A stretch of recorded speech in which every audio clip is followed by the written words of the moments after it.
everyone, just updated my Lightroom and I wanted to go over one of the newest features, just one today, and that is something that is available in the brush. So I'm going to click on the brush right here and you'll notice something very different. This is a hue adjustment.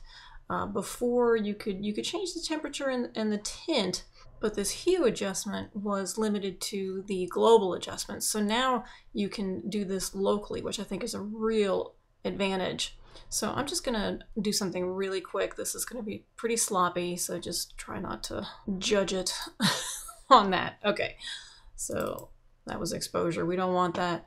You have the ability to use a fine adjustment here. When you first open this up and try it, I would just turn that off, make sure it's off so you can just grab this slider and slide it back and forth. Now look at what this does to my sky, right where I brushed.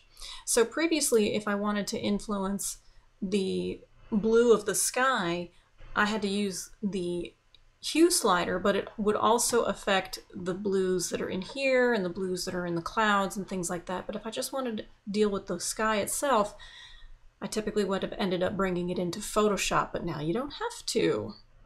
So grab that slider, slide it back and forth, and another suggestion is to crank up the saturation, because you can actually, sometimes these adjustments can be so subtle, especially when you're dealing with the difference between a slightly green tone to just a little smidge further and suddenly you're reaching purple.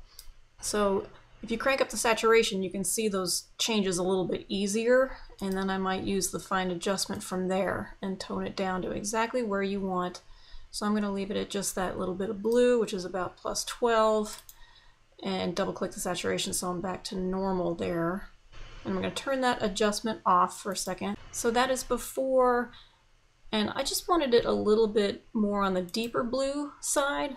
Almost a hint of lavender, but not quite purple looking. And I've achieved that. So let's click done. And there we go.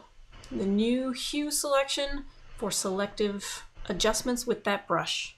Enjoy it.